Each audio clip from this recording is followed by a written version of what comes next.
9 महिन्याने 9 दिवसाने केले कृतार्थ जन्म देवणी देवणी थोर मला संस्कार आई ग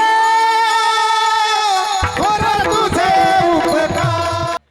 लिहिलंय मी येता मी आमच्या मावशीबद्दल माझ्या आईबद्दल येता लिहिलंय. त्रिसरणाच्या टप्प्यावर धन्य आहेस ग तू माते. त्रिसरणाच्या टप्प्यावर धन्य आहेस ग तू माते. सर्व संपुनी भक्त राथे नाते तुझेच ग नाते माते. या किविल वाण्या 5ही बाळांची त्या आई तुझ्या वाचूनच वाट वळते. पण खरी आईची माया ज्याला आई नाही ना त्यालाच कळते. असं म्हटलं गेलंय आई बेटा गुंडा होया अगर मवाली माँ तो अपने आंचल में छुपा लेते. माँ तो भिकारी होया होत बायत माँ तो माँ होते. आई सारखं नाही मोठं कोणी. तिच्याबद्दल बोलायला गेलं तर शब्द कमी आहेत शब्द उंचीचे आहेत. तिच्याबद्दल काय सांगावं. तिने महाराज या परिवारालाच प्रेम दिलं असं नाही महाराज. जो तिच्या जवळ आला ना तिने भरभरून प्रेम देण्याचं प्रेम नेहमीच केलं महाराज. आई ती आई आहे. आई बद्दल सांगत असताना जगातलं सगळ्यात आज साखराई बद्दल बोलतोय ना लय मोठी ती. तिनं कोणाला काही कमी नाही केलं महाराज. आज तिच्याबद्दल बोलतोय ना डोळे भरून येतील. आई ती आईच आहे. आज तिच्याबद्दल सांगतोय. बसली माझी मंगला आकी बसली माझी बहीण आहे महाराज स्वाती आकी बसली. आज दोघींना विचारलं आके मायराचं महत्व काय. माझ्या साखराई बद्दल बोला. दोघी जणी सांगतील दाद्या माझी आई म्हणजे आईच आहे. त्या जर मायराला आल्या ना त्यांच्या सासरामध्ये गडगंज श्रीमंती महाराज. मायरे आलं ना त्यांच्या पिशवीमध्ये कांदे बटाटे लसूण मिरच्या टाकणारी आमची साखराई होती. तिच्याबद्दल नाही लय मोठी ती. आज तिच्याबद्दल सांगायला गेलो ना आई आईच आहे. म्हणून काय बोलावं तिच्याबद्दल सांगतोय ऐका. काय केलं तिने.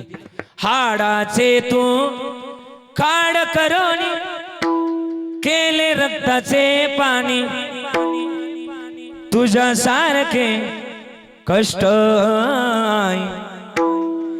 केले नाही कोणी. बालपणी मी खेळ खेळता होतो जेव्हा ताना अमृतावणी गागोड पाजलाच पाना.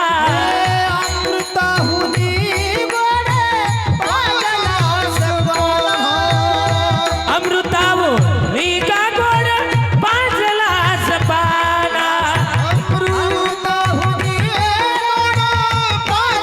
बरं का राहुल दादा काय करते आई. हे आई ग हे आई ग तुझ्या चिमुकल्या बाची कशी खुशबुजाई कोई. अनमोल जन्म दिला नाही तुझे उपकार भेटणार नाही. अनमोल जन्म दिला नाही तुझे उपकार भेटणार नाही.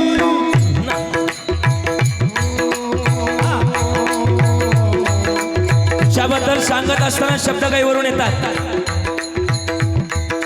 शाळेतून घरी येताना उशीर मजला होई गल्लो गल्ली पाहत फिरशी मला तो गाई. गल्लो गल्ली पाहत फिरसे मला तू गाई. गल्लो गल्ली पाहत फिरशी मला तो गाई. गल्लो गल्ली पाहत फिरसे मला तू गाई. तुझ्या या मायेची तुझ्या या प्रेमाची कधी जाणीव झाली नाही. अनमोल जन्म दिला नाही तुझे उपकार भेटणार नाही. अनमोल जन्म दिला नाही तुझे उपकार भेटणार नाही. मी स्वतः शब्द लिहिले तिच्याबद्दल स्वतः लिहिले बरं का.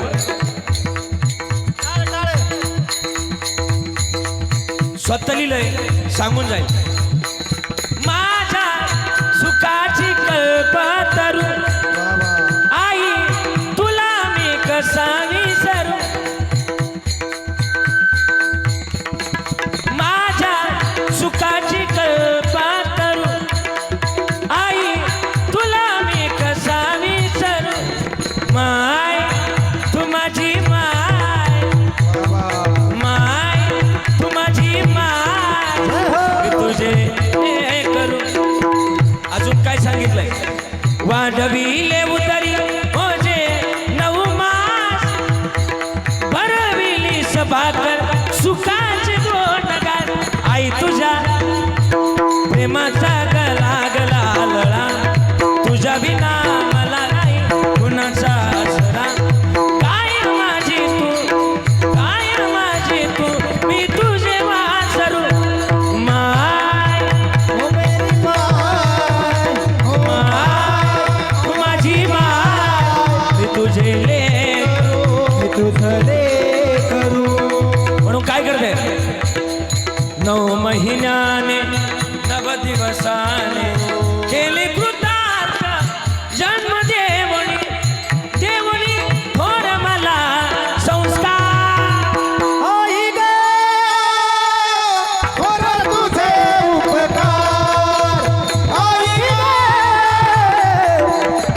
आम्ही वैभव जोपासायचंय ना, जोपासत असताना हे महत्वाचंच गणितच आहे.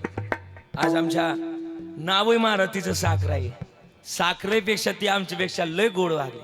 आणि म्हणून आज तिच्याबद्दल बोलताना, तिच्याबद्दल सांगताना शब्द कमीत बरं का. विजयदादा तिच्याबद्दल बोलत असताना ती सगळ्यात मोठीच आहे. काय बोलावं. सबसे बड़ी है माँ, ओ,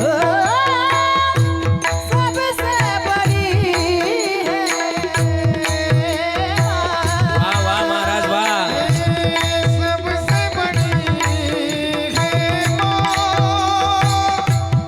पगले सबसे बड़ी है माँ. बारका नाही का बारका.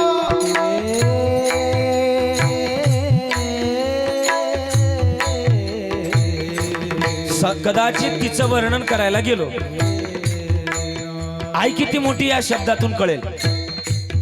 तिचं वर्णन आकाशाला द्यायला जावं. आकाशाला, आकाश कधी डवळं होतं, कधी निळं होतं. बरं का रंग बदलणारा आकाश आहे. कळतं मी काय बोलतो ते. जे रंग बदलतं, कधी डवळं होतं, कधी निळं होतं, कधी काळं बोर होतं आकाश. पण आमच्या आईनं कधी रंग बदलला नाही. आकाशापेक्षा आई मोठी, समुद्राईपेक्षा आई मोठी. तुम्ही म्हणताल कसं काय. समुद्राचं पाणी चवीसाठी कसं आहे, खारं. आणि आईचं प्रेम कसं आहे, राहू दे, कसं आहे, गोड आहे. मग समुद्रापेक्षा मोठी कोण आहे, आईच आहे. वडिलांबद्दल सुद्धा तेच वर्णन आहे. लहानपणी आई आपल्याला उचलून घ्यायची. कुठं घ्यायची आई उचलून घेताना, कुठं घ्यायची जरा बोला ना, मला उत्तराची अपेक्षा आहे. कडेवर घ्यायची. आणि वडील उचलून घेताना कुठे घ्यायचे, खांद्यावर. आई कडेवर का आणि बाप खांद्यावर का, तर त्याच्या मागचं वर्णन असे ना. आई कडेवर किती का, जे माझ्या डोळ्याला दिसलंय, ते माझ्या लेकराच्या डोळ्याला दिसावं, समरेषेत घेते. पण बाप तिच्या पुढचा विचार करतो, जे माझ्या डोळ्याला दिसलं नाही ते माझ्या लेकराच्या डोळ्याला पाहू, म्हणून बाप खांद्यावर घेतो. जगातली सगळ्यात मोठी वैभवशाली व्यक्ती हेच आहे. मग काय करतात ते पुढे सांगितलंय. हे माँ से बढ़कर कोई नहीं है,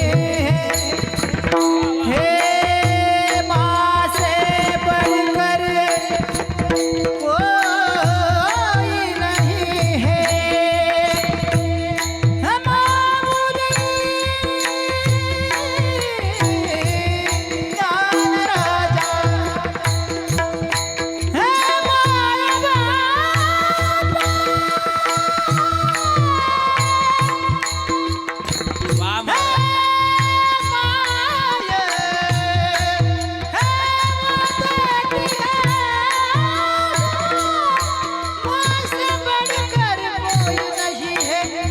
देती है दुआ. सबसे बड़ी, सबसे बड़ी, सबसे बड़ी हे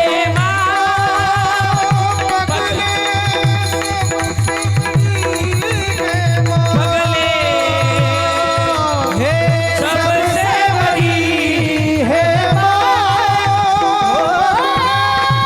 सबसे बड़ी है ओ.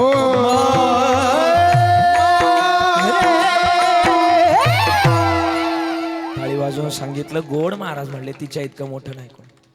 मग सांगता सांगता तिच्याबद्दल मला जास्त काय बोलायचं, तुमच्या डोळ्यातलं पाणी मला पाहायचं नाही. पण सांगू, जगातली तिच्याबद्दल बोलायला गेलं तर शब्द कमी आहेत. आकाश, समुद्र, आप, तेज, वायू तिच्या पुढे कमी पडतं.